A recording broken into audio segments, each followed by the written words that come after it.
This episode is called Rumpole and the Fascist Beast. And really I wrote it to put forward the belief, almost a creed, of all defending barristers, of Rumpole in particular, and of me when I was a defending barrister, that you have to defend the nastiest, most repulsive, unattractive people. In fact, those sort of people probably need defending more than anyone else, because everybody, however unattractive or however much you disagree with their views, deserves to have their case put forward as well as it could be put forward. And in this episode, Rumpole has to defend a British fascist, Captain Parkin, who is accused of starting riots by his fascist demonstrations. And he, although Rumpole disagrees with absolutely everything that Captain Parkin has to say, he has to defend him, and perhaps to defend people's rights to say what they think, even if they are the things which you disagree with most. There's a character in this, an Indian student, or an Indian young barrister, called Ali Khan, who becomes a pupil of Rumpole, and of course Rumpole uses him as his junior in this case, which Captain Parkin doesn't like very much, and Rumpole doesn't mind whether Captain Parkin likes it or not, and he is training this junior up in this great creed of everybody, however miserable or unpleasant, needing the best defence they can get. How the pupil reacts to that in the end is something you'll find out in this episode, as you will discover the fate of Captain Parkin.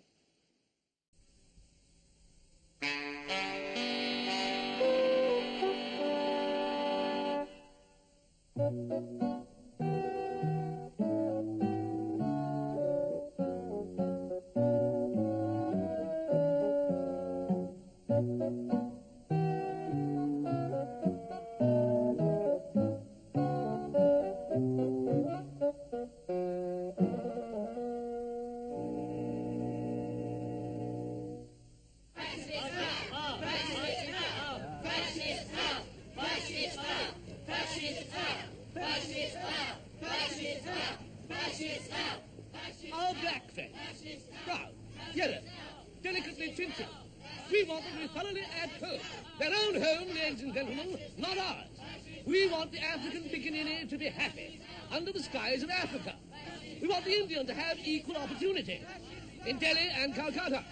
And we want the native-born Englishmen, ladies and gentlemen, to be able to walk the streets of Acton and Brixton and Lewisham without fear of assault from armed bands of black brigands. There is an old lady in Lewisham, my friends. One old lady, the widow of an army officer, who has not dared step from her front door for 10 years. For 10 years, that little old lady has not dared to step onto the pavement of her native borough of Lewisham for fear of being mugged by bands of black youths and having her pension book stolen. I see the police watching me, the lackeys of a government that sucks up to the Saudis and calls to Kaunda. What are the police doing to make England safe for Englishmen to walk the streets of their nations?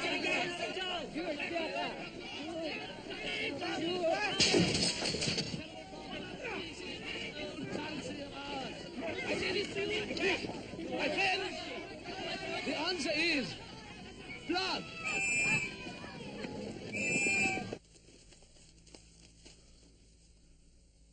Good God.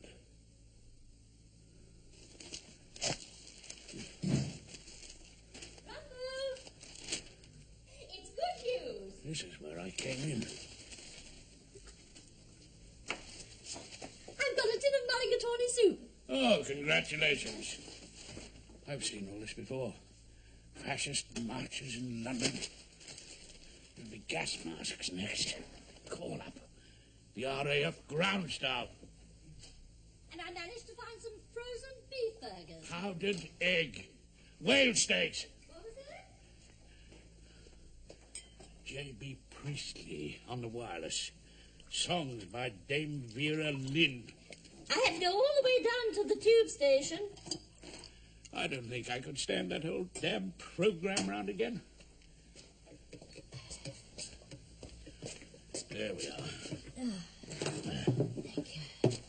Hardly a white face to be seen down by the tube station. Oh, were you looking for one? I thought you were looking for mulligatawny soup. My great-aunt Fran would turn in her grave if she could see London nowadays. Ah, your great-aunt Fran. Now, if I recall, she was married to your great-uncle Percy Whiston, late Deputy Controller of the Punjabi Railways. That is exactly what I mean. She spent her life running up curries and kedgerees, supervising the Punkawalla, organising tea parties on the backs of elephants. Your great-aunt Fran would have been totally at home round our tube station. You, didn't get the supper at Chatterjee's General Store by any chance, did you? Everywhere else was shut. I don't grudge old Chatterjee a little hospitality, do you? I mean, in return for putting up with your great-aunt Fran for a couple 100 years. I suppose you will be going to Chambers tomorrow, won't you? Yes, 9:30 on the dot. Got to see a young fellow about pupillage. Oh, you're going to have a pupil. That's nice. What's nice about it? You were Daddy's pupil, weren't you? Oh, yeah, about 1 million years ago. I'd ask your pupil to dinner. He'd appreciate that. He might be allergic to tin mulligatawny soup. Really, Rumpole, if you bring your pupil to dinner, I shall lay on a nice roast with all the trimmings. Oh, splendid. Planning application in Bournemouth on the 3rd. Hang on, I'll just check the diary. Yes, I'll keep Mr. Featherstone free from his parliamentary engagements. We better grab a sandwich and Pomeroy's tonight. The opera begins at 7. Yes, right. Well, I was thinking in terms of 1,000. Is this Mr. Horace Rumple's generally chambers? called out Yes. now, you know. Did you want Rumpole? Yes, I do. Henry, I think there's someone for you. My name is Khan, Mr. Latif Khan. Mr. Horace Rumpole is expecting Yeah, us Mr. at Blackpool. Rumpole's busy with a conference at the But moment. Mr. Rumpole told me to be here at 9:30 on the dot, no matter what happened. I'm here for pupillage. What? 700? All right, I'll meet you then. Thank you, Mr. Argent. Ta very much. Thrilling, this is thrilling. To actually be in the chambers of Horace Rumpole, the legend of the criminal bar of England. And you, of course, sir. I'll have a lot to learn from a person of your age and seniority. I expect to pick up hundreds of red-hot tips from the whole lot of you. Mr. Rumpole, there's a Mr. Khan, Latif Khan. Khan here to see We'll you, sir. all do our best to help. Thank you very much. You are on the secretarial side. No, Miss Trance is a very rising young barrister. The great fraternity of the bar. Truly it embraces all sorts and conditions of men. And women also. Just come this way, will you, Mr. Khan? Thank you. I don't see as well as I used to, and it gets a bit dark these mornings, but wasn't that fellow some sort of baboon? Yes, Indian, I'd say, Uncle Tom. Yeah, I suppose he'll pick our brains here and then go out and become Prime Minister of somewhere. Do very nicely out of it, too, I shouldn't wonder. What on earth does Rumpole think he's up to? My old great-uncle Jarvis had that fellow Gandhi in his chambers as a pupil. He wore a bowler hat in those days, not a loincloth. I mean, Gandhi didn't wear a loincloth, not my Uncle Jarvis, of course. Oh, I see. Your Uncle Jarvis did wear one then, did he? Oh, ha-ha, Skin Brown, very funny. what did you mean, what's Rumpole up to? Well, taking a pupil without going through the pupillage committee. You mean taking that pupil, don't you? But for all I know, whatever his name is, Khan, may be a perfectly sound fellow. What? But And all I mean is I that... know perfectly well what you mean. Don't forget the ballow in mascara. Stop the ballet mascara.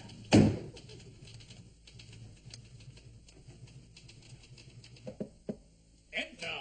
Mr. Rumpole, Mr. Khan. Come, my dear chap.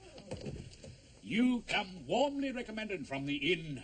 An apt pupil, they say. Ready for work. As soon as you say so, Mr. Rumpole, I must have keen. That's the ticket. Well, now, this is our client,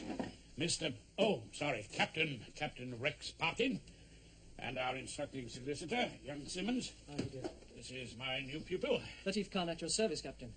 Yes, well, why don't you sit down over there, dear boy? Learn to take notes. I never have. I would like to stress, Mr. Rumpole, this is a confidential matter. Oh, don't mind Khan. It's the only thing to do with pupils. Chuck 'em in at the deep end. You know, we've got here, Khan, a rather nasty charge under the Race Relations Act. Now then, let's see what we know about our client. Captain X, Army Paycor. He served overseas. I served my country as best I could, given my medical condition. Ah, yes, flat feet. Don't worry. I was in the RAF ground staff. We both avoided the temptations of heroism. After demobilization, worked selling the worldwide encyclopedia. Married 25 years to Mavis Parkin. Owns his own bungalow, Mandalay, Durbar Lane, Bexley Heath. Since 1958, has worked as a clerk in the South East Area Gas Board. Captain Parkin wishes it to be known he's absolutely sincere. Unfortunately, that is not a defence in law. I've known quite a number of very genuine robbers. They sincerely wanted to be rich. You know, looking at these depositions, they've really got very little against you. Some extremely ill-chosen words could be ambiguous. The answer is blood. Mr. Rumpole, on the question of sentence. Oh, sorry, yes, you want to know what you might be in for. The maximum, if you please, sir. 2 years imprisonment, or a fine, or both. Section 5B of the 1976 Act. And still they gazed, and still the wonder grew that one small head could carry all he knew. You see what a wonderful advantage it is to have a pupil. Well, now you know the worst. I want you to ask for it. For what? I want you, sir, to ask for the maximum penalty. Oh, now, Captain Perkins, now just listen to me for a minute, old darling. Captain Parkin. Look, regard me as your professional advisor. Someone who cares for your health. Now, if I were treating you for a nasty go of flu, I couldn't let you dance naked in an east wind on a wet lawn at midnight, now could I? I intend, in the trial, sir, to behave as Gandhi did before the district magistrate in a muddy bag. I intend to argue for the maximum sentence. Excuse me, Captain, but wasn't the Mahatma of foreign extraction? One can learn at times, sir, from the enemy. Mr. Gandhi asked for life imprisonment. It was the best way he could serve his cause, as a martyr. Well, I suppose I've got a cause, too, in a way. I defend people. I don't think I could ask a judge to send a client of mine to prison. That'd be against my religion. Hence I am wasting your time. I shall conduct my own case. I presume I am entitled to do that. Captain Parkin. He's a fool, Mr. Rumpole, if he won't take your advice. It's a free country. For the moment, it's entirely his own decision. Our penal system is open to all, regardless of creed or colour.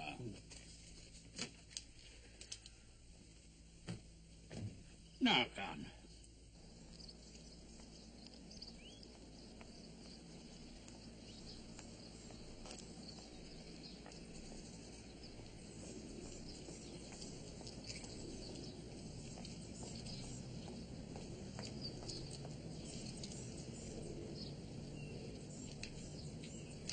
You're not to do it, Rex. It's the only way I can serve the cause. The cause doesn't want you in jail, Rex. The cause needs you for the election. We've got you a good criminal man, Rex. Mr. Rumpole appeared to have no sympathy with our beliefs, and he has an immigrant assistant. Very cunning, that. Show the jury we're not racialist. We all want you to fight this case, Rex. Well, you want him to fight the case now, don't you, Mavis? Fight the case? Ooh, that's up to the captain. Coffee, everyone. Please. If you gentlemen will excuse me. The leader has let it be known privately. Wants this case fought all the way. So that it has the force of an order. You can't put it like that, Rex. Then naturally I shall do my best to carry out the leader's orders. Well, it's not exactly an order, Rex. It's more a strong indication. You may rest assured, I shall carry out orders to the letter.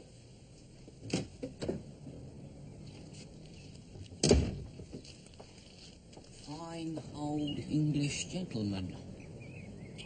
Oh, yes. One of the old school, our Captain Parkin. Not quite with it, would you say? Well, he's not quite up to the needs of the time. Not quite up to the position of chairman of the South East Area Party? Still, he's got a lot of support all the same. The rank and file. Among the thics. You see him losing that. If he manages to wriggle out of this one with the help of some clever dick liberal lawyer. Is the captain gone? The captain is out. I believe he is inspecting his grounds. Should I take sugar? No, thank you, my dear. I'm sweet enough already.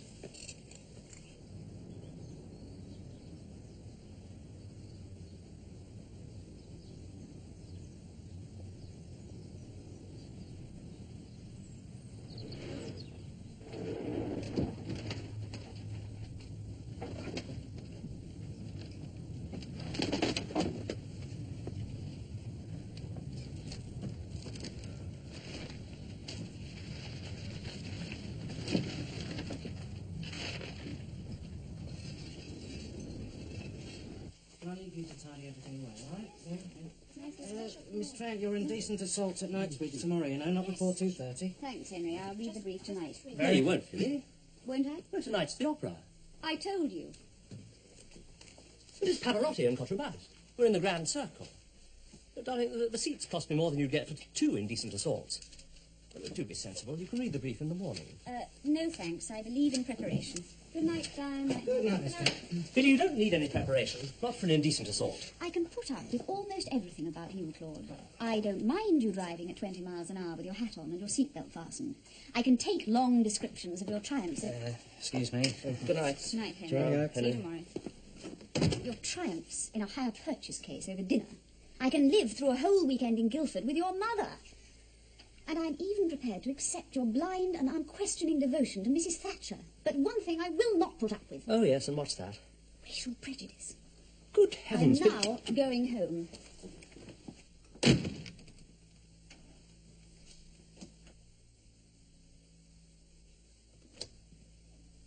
Rumpole, I'm prosecuting you in this race relations case. Philip Trant's my junior. Oh, sounds a formidable combination. I wonder if we could have a word in private. I have no secrets from my learned pupil. All the same, if you gentlemen will put it, I'll take this for typing. All right, all right. Thank you. Yeah, Rumpole, I was talking to old Keith from the Lord Chancellor's office the other day. And, oh, yeah? And, he was saying he was rather surprised that you, of all people, were defending this wretched fascist beast. I defend murderers. Doesn't say I approve of murder. No. But, politically, I was thinking. The time may come, Rumpole, when you may wish to subside gently onto the circuit bench. Rumpole is circus judge. It's just that it's not the sort of job the Lord Chancellor's office hands out to chaps who stand up for fascists. Oh, really? I'm afraid so, Rumpole. I mean, I don't know what your pension scheme is. You're not getting any younger, you know. My pension scheme is about as non-existent as your friend old Keith's knowledge of Monsieur Arouet. Voltaire. Right. You remember what he said? I disagree with everything you say, but will defend to the death your right to say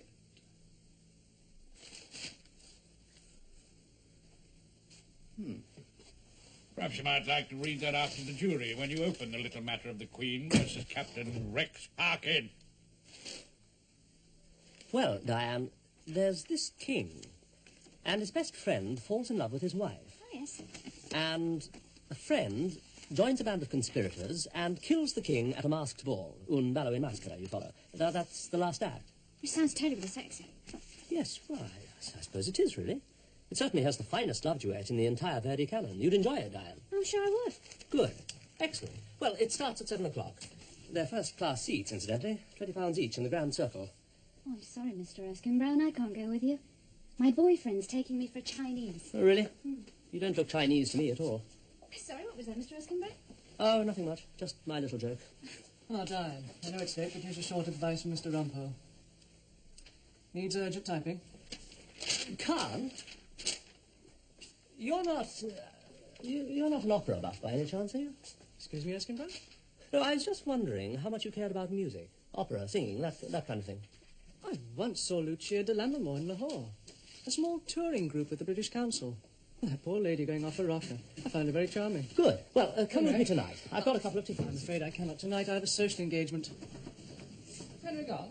Yes, Mr. Featherstone, I'm sorry. I say, Featherstone. Yes, Claude, what is it? I wonder if you'd like to make up a small party to go to Covent Garden. Well, sometime, I'm sure. I was thinking about tonight, perhaps. Well, what sort of a party? Well, just you and me. I've got a couple of tickets. Sorry, Claude, I've got some terrible do-on in the constituency. But, ask us again. What did you say, what? Un ballo in maschera. Oh, well, that'd be a treat. Marigold's frightfully keen on ballet. Good night, Diane. Good night, Mr. Featherstone. Mother.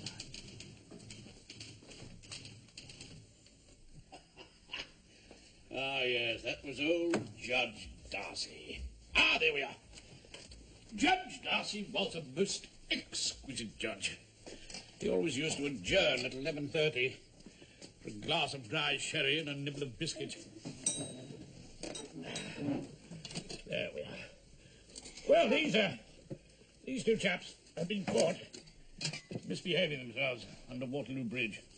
And when he was sentencing them, the exquisite Judge Darcy said, "You two men have done an abominable act, the most disgusting and horrible act. But what is worse, you chose to do it under one of the most beautiful bridges in London."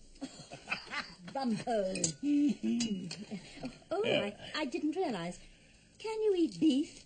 Oh, of course he can, Hilda. What do you think? You think it's a reincarnation of his grandmother? It's perfectly all right, old boy. Got it at Sainsbury's. Roast beef of old England. Yeah. Perfectly fine. Suits me down to the ground. Good. Oh, come on. If you're going to undertake a career at the bar, you must be introduced to the delights of Chateau Fleet Street. Well, then, just a snifter. All right. That's fine. There. Hilda. Thank you. Oh, Hilda, really? What are you doing? You're turning this room into the hothouse. Don't you find it very cold in England, Mr. Khan? No, I assure you it is much, much colder in the Punjab in the winter. Punjab, isn't that... wasn't your Aunt Fran in a Punjab, Hilda? Oh, that was in the old days, you know. The British Raj. Ah, yes, all gone now, eh? Much to the regret of our client, Captain Rex Parkin. Lo, all our pomp of yesterday is one with Nineveh and Tyre. My uncle was a district railway officer, Percy Whiston. I don't know whether you ever met him. Well, rather before my time, I'm afraid, Mrs. Rumpole. All the same, we had some sensible fellows in the government then, not these silly asses we get today. Oh, do you really think so? Well, at least they're your own silly asses, isn't that the point? Oh, yes. But they make us blush sometimes. Well, here's to your future at the bar. How can I go wrong with such a distinguished teacher as Mr. Horace Rumpole? Ah, no, mister. Just Rumpole, old harlot. Old legal tradition. You think he's a distinguished teacher? Oh, gosh, yes, Mrs. Rumpole. Your husband's bound to end up seated on the bench, at least at circuit judge level. Oh, Rumpole, do you hear that? Circus judge? Never in a million years. I've been thinking, mister. Thinking, Rumpole. If you would take a bit of prosecution work.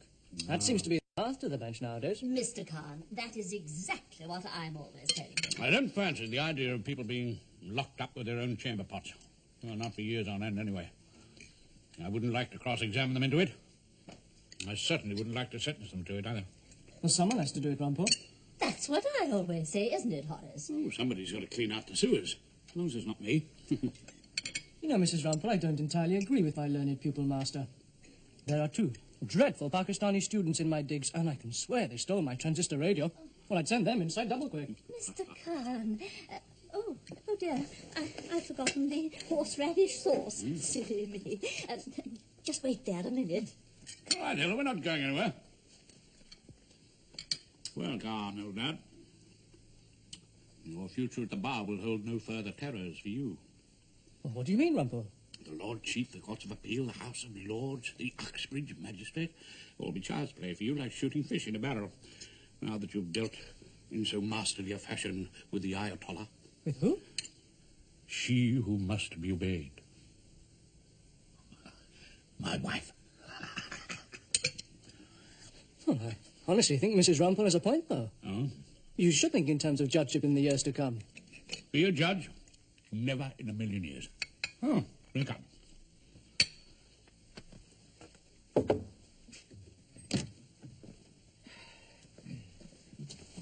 Judge?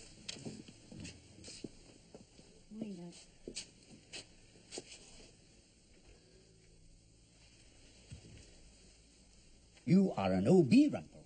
Is His Honour Judge Jimmy Jameson being gratuitously insulting? You were at Birkinshaw, weren't you? Birkinshaw, my old school. Oh, yes, indeed, Judge. A wind-blasted penal colony on the Norfolk coast where 13-year-olds fought for the radiators and the lumpy porridge. Haven't seen you at any of the old Birkinshavian dinners recently? No. You put on a very good show for us last year at the Connaught Rooms. I'm sorry, Judge. I have never been to an old Birkinshavian dinner. Some memories are too painful to be reawoken. Is this case going to last long, is it? 3 days, Judge. 3 or 4 days at the most.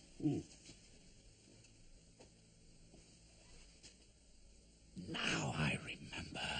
Small, pale, trembling child from Scotland with a chest protector. Incredibly mean with his duck. You agree, Rumpole?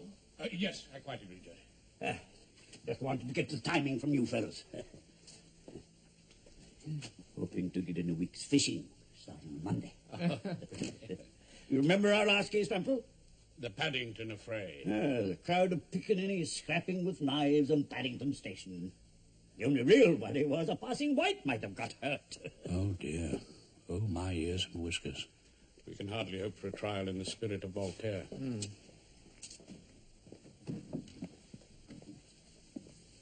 Now, Sergeant, this broken window in the grocery store.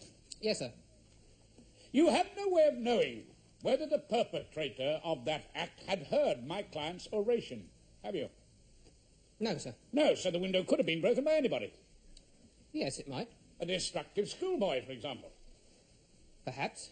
Let us hope he was not an old Birkenshavian, Mr. Rumpole. If your lordship pleases. Now, you say my client said something about blood. The answer is blood. But I couldn't hear all that clearly, sir. You see, my lord, there was a bit of a scuffle going on. Yes, exactly. And the rival factions were yelling their heads off, were they not? Yes, sir. Yes. So, he might have said, the answer is in the blood. Well, really, my learned friend thinks there's any difference between Let the me phrase, the instruct answer... my learned friend. If he said the answer is blood, it could well have been an incitement to violence.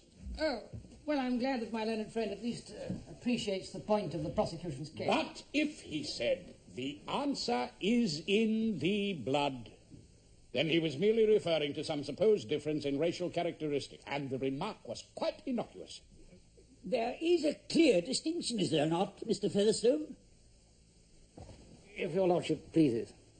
I'm delighted that my friend has at last grasped the nature of the defence.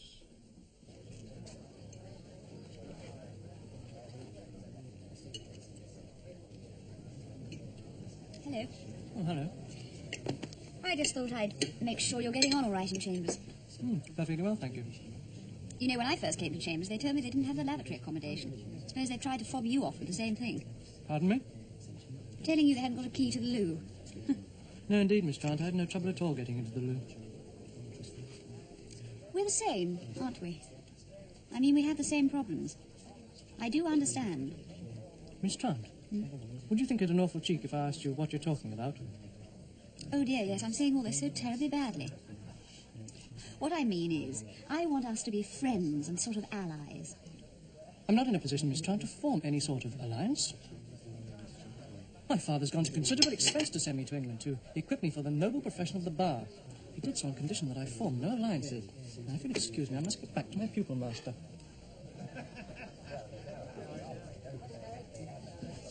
Flagpole, you see, this gun. Straight up, Mr. Rumpole. He's got the Union Jack flying over his bungalow. And he lowers it at sunset.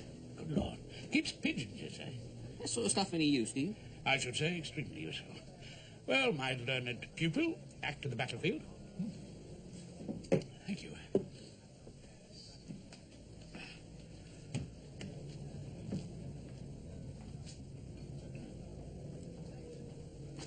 Free speech is like a football field. You can say whatever you like, provided that you stick to the rules. But if you go offside, members of the jury, then the law is perfectly entitled to blow the whistle and to show you the yellow card. And that is simply what has happened here. Instead of sensible political discussion, the accused man, Parkin, has indulged in violent and dangerous abuse. He has brought the game into disrepute. He has committed a foul. And on behalf of the Crown, I ask you to find him guilty. Mr. Rumpole? Ladies and gentlemen of the jury, if I could bring you back from Wembley for a moment. I would like to introduce you to a dreamer. He doesn't dream of women or money. He dreams of the ancient days of the British Raj. Captain Rex Parkin. It's true. He is an ex-captain of the Army Peg Corps. And as far as I know, he hasn't been further east than a day trip to Boulogne. And the closest he has ever come to India is a weekly night out with his Memsahib, Mavis, to the Kohinoor Curry House in Bexley. But Captain Parkin, dreaming away among his homing pigeons and his bound copies of the Boy's Own paper, fondly fancies himself as an officer of the British Raj. The Union Jack waves proudly above his bungalow, Mandalay, in Durbar Avenue, and is solemnly lowered every evening at sunset. Hear me. Hardly appropriate dreams, are they, for 1979? When you can hardly call out the Bengal dancers to subdue a spot of trouble on the Ealing frontier, or set out on the back of an elephant to accept the surrender of the Maharaja of Muswell Hill. But members of the jury, is this a free country? Is it a country where Captain Parkin and all the other eccentrics can flourish in all their dottiness? I may not agree with everything Captain Parkin says. It's very easy to believe in free speech for those we agree with. But someone, a very wise Frenchman, once gave us the answer. He said, I disagree with everything you say, but will defend to the death your right to say it. I wish to say... Rex. I wish to say... I obey orders.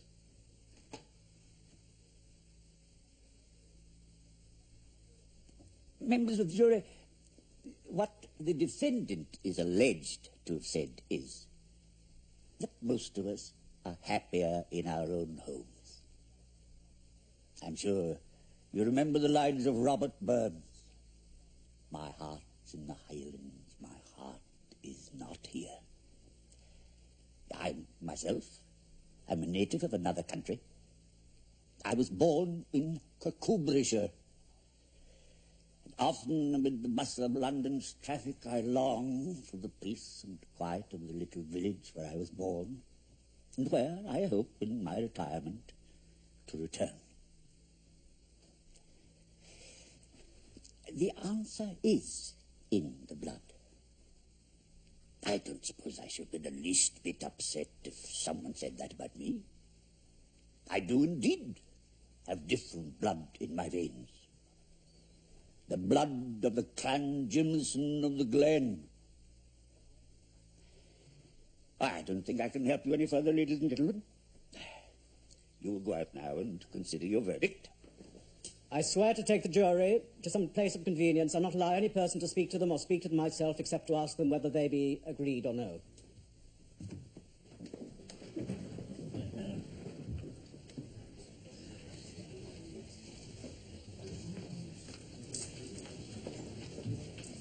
What did you think of that jury? Oh, I thought they seemed moderately sympathetic. Charmed, do you think they were, by your call to free speech? Well, I thought they saw the point, in fairness. And Jimmy Jameson wanted to pay his glowing tribute to Voltaire, too, for the first time in his life. Miss Trant, you are growing eloquent. I'll tell you about that jury. I was watching their faces. They wanted the faintest excuse to let the fascist beast off. That's all they want. They're coming back now, Mr. Rumpole. You totally underestimate the fairness of the British jury. They will decide the whole thing quite fairly. And if they acquit, it's because they believe in free speech. Yes, or because they're a bunch of packy bashers. Oh, Miss Trant, you shouldn't say such things. I find them curiously disturbing.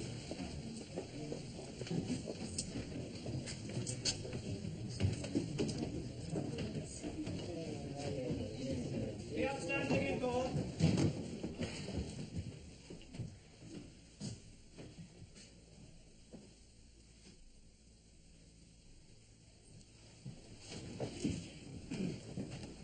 Members of the jury, will your foreman please stand?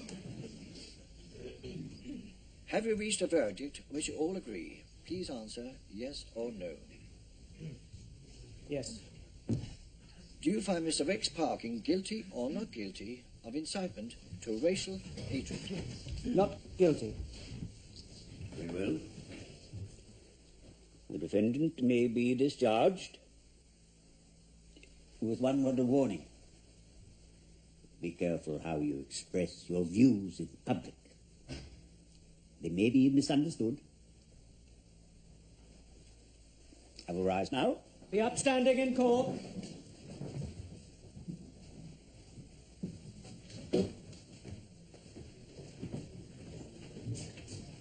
May God forgive you, Mr. Rumpole. I never shall.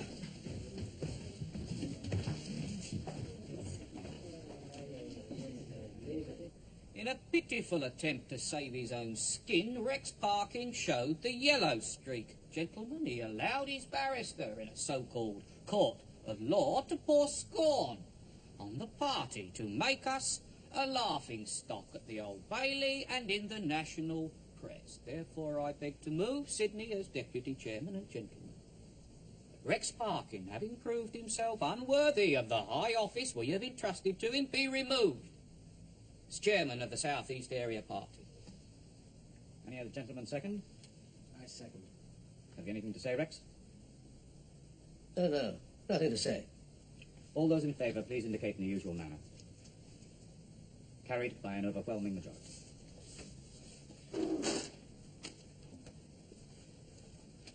Mr. Worsley? Gentlemen, the need of the party is for more positive, dynamic leadership. The days of the British Raj are over. The gorgeous empire on which the sun never set is gone. We have work to do, gentlemen, more suited to the desperate needs of this particular moment in time. I propose Cliff Worsley for the chair. All those in favour, please indicate in the usual manner. Carried by an overwhelming majority. Mr. Chairman. Any other business? Are they ready for their coffee and biscuits now, Rex? Yes, Mavis? I think they're quite ready. Are they pleased with the result of the case? Pleased you won the day? Yes, dear. I think they were pleased.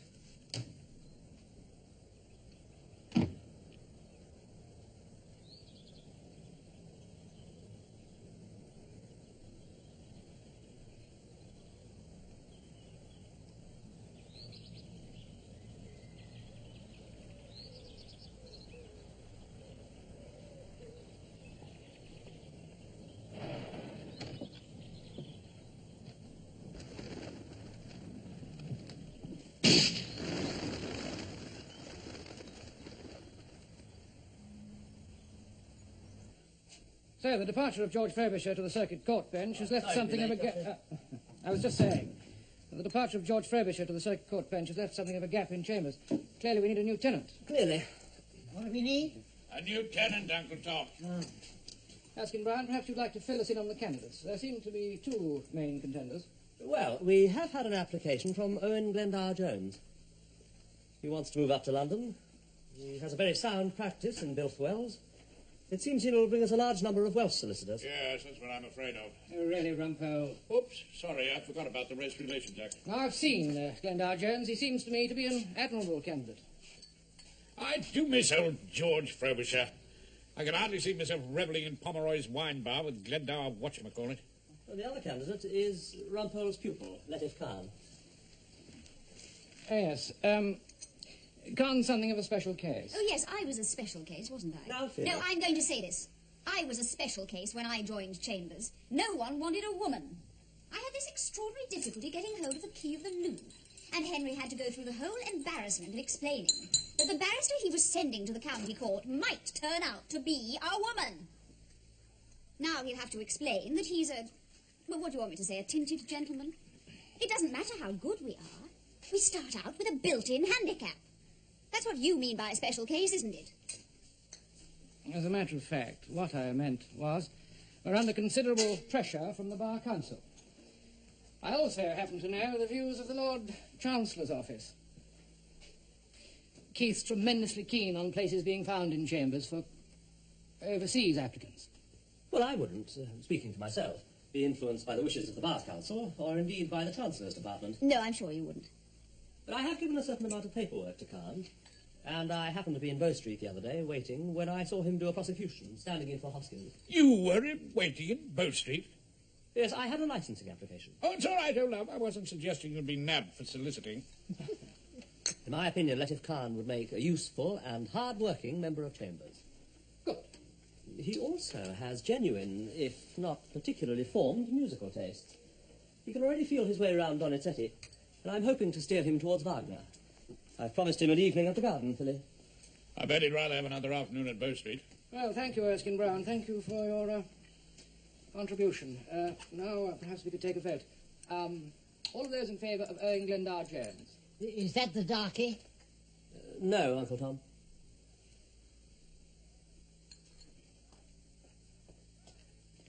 Well, Henry, what about tomorrow? What's on the bill of fare? Yeah, there's a committal in a murder, Mr. Rumpole. They want you to go to Doncaster. Murder. Now, there's a nice, clean crime.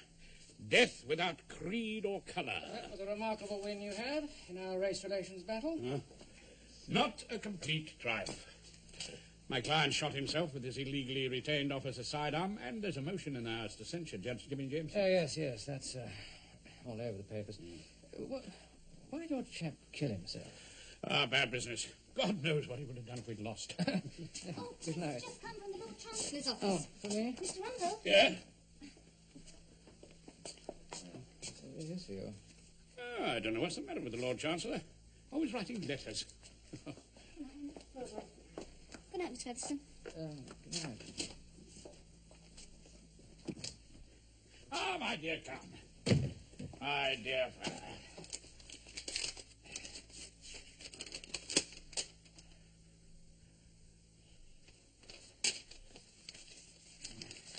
Yes, well, now, I think I may have some good news for you at last. I know that you must have been worried from time to time about your future at the bar. Not much worried, actually. No? No, I know there will always be a place found if you're a competent fellow.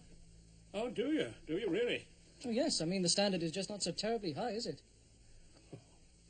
We had a discussion about your candidacy up at the Chambers meeting. I'm delighted to tell you you're in. No. Difficult to believe? Not a bit of it. It was only a short discussion. And I know it's a bit of a squeeze, but you can leave your desk there. This is terribly embarrassing. Not a bit of it. Only too glad to have you. Well, I wonder would you mind making a note of that rather nice little murder? I've enjoyed it, Herr Rumpole. Oh, good. Really. But I don't want to stay in these chambers. Don't want? I'm more interested in prosecuting. Well, as you know, Rumpole, I'm most keen that some of these terrible fellows get their comeuppance. Yes, but look here, fella.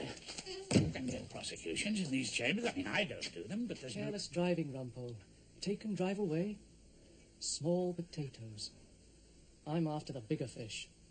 Are you indeed? And where, may I ask, are you going to put down your nets? I'm offered a place in the Treasury Council's chambers.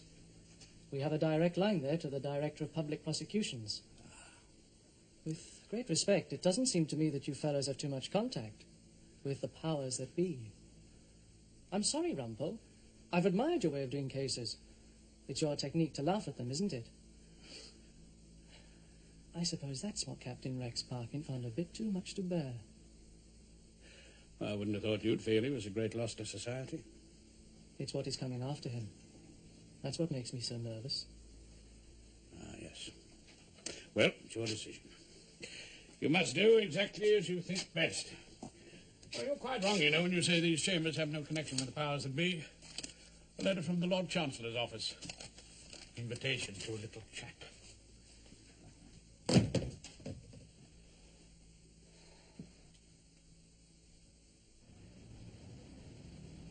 I mean, who on earth wants to be a circus judge? Poor old George Frobisher. I pity him. I really pity him. 10 till 4, working every day, pay as you earn. Might as well be a bank manager. Besides which, lonely job being a judge. No friends, no real mates. No companionable jars at the end of the day in Pomeroy's wine bar. No one wants to judge people. What the hell would I say to them? Mr. Bloggs, you will go to prison for 2 years. And but for the grace of God, Horace Rumpole goes with you. On the other hand, it's an easy life.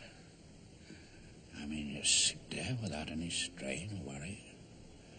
I mean, you don't give a damn who wins. And, of course, there's a bit of a pension attached. Once you get your bottom on the bench, you're in for a pension. Hilda and I might be glad of a pension.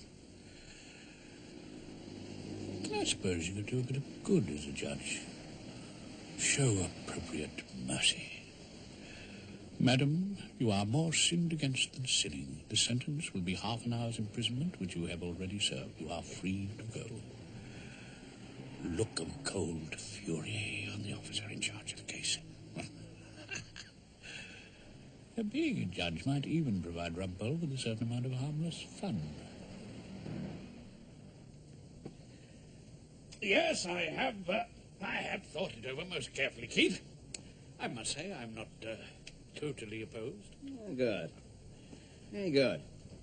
Yes, Judge Jameson said you might be interested. He said that? Yes. Pity about Jimmy. Pity he put his foot in it. Yes. Well, one must be very careful what one says on the bench. So glad you agree. Yes, I have. I've thought about it a great deal. And I must say, I do get rather tired these days. Well, of course, I'm not as young as I was. And dashing about from the Bailey to the Sessions out to Chelmsford. Plays merry hell with the back. I hope you'll find time for this job. Oh, rather. 10 to 4. No homework. Wonderful. Shouldn't take as long as that. Well, what should? Little job I had in mind for you. Let me explain. Well, of course, I could get used to it. Well, of course you could. After all, you're an old Birkenshavian, aren't you? Is that a qualification? Well, didn't Jimmy Jameson make it clear? Well, We want you to take on as secretary of the OBS. OBS? The old Birkenshavians at the Bar Society. We dine once a year, you know, at the Connaught Rooms. Now, come on, Rumpole. We old members of school have got to stick together.